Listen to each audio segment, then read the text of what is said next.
एक पुरानी सी इमारत में वैद्य का मकान था। वैद्य जी पिछले हिस्से में रहते थे और अगले हिस्से में दवाखाना खोल रखा था। उनकी पत्नी की आदत थी कि दवाखाना खोलने से पहले उस दिन के लिए आवश्यक सामान एक चिट्ठी में लिखकर दे देती थी। वैद्य जी गद्दी पर बैठकर पहले भगवान का नाम लेते, फिर वह चिट्ठी खोलते। पत्नी ने जो बातें लिखी होती उनके भाव देखते, फिर उनका हिसाब करते, फिर परमात्मा से प्रार्थना करते कि हे भगवान, मैं केवल तेरे ही आदेश के अनुसार तेरी भक्ति छोड़कर यह दुनियादारी के चक्कर में आ बैठा हूँ। वैद्य जी कभी अपने मुंह से किसी रोगी से फीस नहीं मांगते थे। कोई देता था, कोई नहीं देता था, किंतु एक बात निश्चित थी, जो ही उस दिन के आवश्यक सामान खरीदने योग्य पैसे पूरे हो जाते थे, उसके बाद वह किसी से भी दवा के पैसे नहीं लेते थे, चाहे रोगी कितना ही धनवान क्यों न हो। एक दिन वैद्य जी ने दवाखाना खोला। गद्दी पर बैठकर परमात्मा का स्मरण करके पैसे का हिसाब लगाने के लिए आवश्यक सामान वाली चिट्ठी खोली तो वह चिट्ठी को एक टक देखते ही रह गए। एक बार तो उनका मन भटक गया। उन्हें अपने आंखों के सामने तारे चमकते हुए नजर आए, किंतु शीघ्र ही उन्होंने अपनी तंत्रिकाओं पर नियंत्रण पा लिया। आटे, दाल, चावल आदि के बाद पत्नी ने लिखा था, बेटे का विवाह 20 तारीख को है, उसके दहेज का सामान। कुछ देर सोचते रहे, फिर बाकी चीजों की कीमत लिखने के बाद दहेज के सामने लिखा, ये काम परमात्मा का है, परमात्मा जाने। 1-2 रोगी आए थे, उन्हें वैद्य जी दवाई दे रहे थे। इसी दौरान एक बड़ी सी कार उनके दवाखाने के सामने आकर रुकी। वैद्य जी ने कोई खास तवज्जो नहीं दी, क्योंकि कई कारों वाले उनके पास आते रहते थे। दोनों मरीज दवाई लेकर चले गए। वह सूटेड बूटेड साहब कार से बाहर निकले और नमस्ते करके बेंच पर बैठ गए।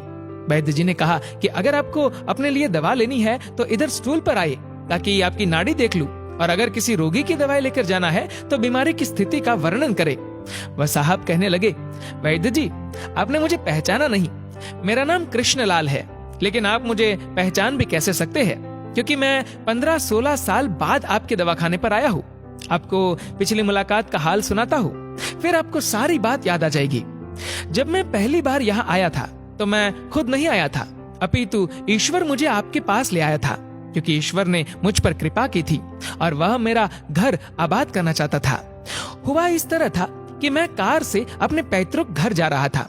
बिल्कुल आपके दवाखाने के सामने हमारी कार पंचर हो गई। ड्राइवर कार का पहिया उतारकर पंक्चर लगवाने चला गया।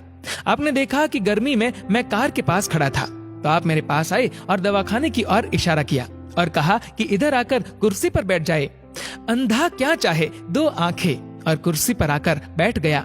ड्राइवर ने कुछ ज्यादा ही देर लगा दी थी। एक छोटी सी बच्ची भी यहाँ आपकी मेज के पास खड़ी थी और बार बार कह रही थी, चलो ना बाबा, मुझे भूख लगी है। आप उससे कह रहे थे कि बेटी थोड़ा धीरज धरो, चलते हैं। मैं ये सोचकर कि इतनी देर से आपके पास बैठा था और मेरे ही कारण आप खाना खाने भी नहीं जा रहे थे, मुझे कोई दवाई खरीद लेनी चाहिए ताकि आप मेरे बैठने का भार महसूस न करें। मैंने कहा, वैद्य जी, मैं पिछले 5 से 6 साल से इंग्लैंड में रहकर कारोबार कर रहा हूँ। इंग्लैंड जाने से पहले मेरी शादी हो गई थी, लेकिन अब तक बच्चे के सुख से वंचित हूँ। यहाँ भी इलाज कराया और वहाँ इंग्लैंड में भी, लेकिन किस्मत ने निराशा के सिवा और कुछ नहीं दिया। आपने कहा था, मेरे भाई, भगवान से निराश न हो। याद रखो कि उसके कोष में किसी चीज की कोई कमी नहीं है। आस, औलाद, धन, इज्जत, सुख, दुख, जीवन, मृत्यु, सब कुछ उसी के हाथ में है। ये किसी वैद्य या डॉक्टर के हाथ में नहीं होता और न ही किसी दवा में होता है। जो कुछ होना होता है वह सब भगवान के आदेश से ही होता है। औलाद देनी है तो उसी ने देनी है। मुझे याद है आप बातें करते जा रहे थे और साथ साथ पुड़िया भी बनाते जा रहे थे। सभी दवा आपने 2 भागों में विभाजित कर दी, अलग अलग लिफाफों में डाली थी और फिर मुझसे पूछकर आपने एक लिफाफे पर मेरा और दूसरे पर मेरी पत्नी का नाम लिखकर दवा उपयोग करने का तरीका बताया था। मैंने तब बेदिली से वह दवाई ले ली थी, क्योंकि मैं सिर्फ कुछ पैसे आपको देना चाहता था। लेकिन जब दवा लेने के बाद मैंने पैसे पूछे तो आपने कहा था, बस ठीक है। मैंने जोर डाला तो आपने कहा कि आज का खाता बंद हो गया है। मैंने कहा, मुझे आपकी बात समझ नहीं आई। इसी दौरान वहाँ एक और आदमी आया। उसने हमारी चर्चा सुनकर मुझे बताया कि खाता बंद होने का मतलब ये है कि आज के घरेलू खर्च के लिए जितनी राशि वैद्य जी ने भगवान से मांगी थी वह ईश्वर ने उन्हें दे दी है। अधिक पैसे वे नहीं ले सकते। मैं कुछ हैरान हुआ और कुछ दिल में लज्जित भी कि मेरे विचार कितने निम्न थे और ये सरल चित्त वैद्य कितना महान है। मैंने जब घर जाकर पत्नी को औषधि दिखाई और सारी बात बताई तो तो उसके मुंह से निकला वो इंसान नहीं कोई देवता है, और उसकी दी हुई दवा ही हमारे मन की मुराद पूरी करने का कारण बनेगी। आज मेरे घर में 2 फूल खिले हुए हैं। हम दोनों पति पत्नी हर समय आपके लिए प्रार्थना करते रहते हैं। इतने साल तक कारोबार ने फुर्सत ही न दी कि स्वयं आकर आपसे धन्यवाद के 2 शब्द ही कह जाता। इतने बरसों बाद आज भारत आया हूँ और कार केवल यहीं रोकी है। वैद्य जी, हमारा सारा परिवार इंग्लैंड में सेटल हो चुका है। केवल मेरी एक विधवा बहन अपनी बेटी के साथ भारत में रहती है। हमारी भांजी की शादी इस महीने की 21 तारीख को होनी है। न जाने क्यों जब मैं अपनी भांजी के भात के लिए कोई सामान खरीदता था तो मेरी आंखों के सामने आपकी वह छोटी सी बेटी भी आ जाती थी, और हर सामान मैं दोहरा खरीद लेता था। मैं आपके विचारों को जानता था कि संभवतः आप वह सामान न ले, किंतु मुझे लगता था कि मेरी अपनी सगी भांजी के साथ जो चेहरा मुझे बार बार दिख रहा है वह भी मेरी भांजी ही है।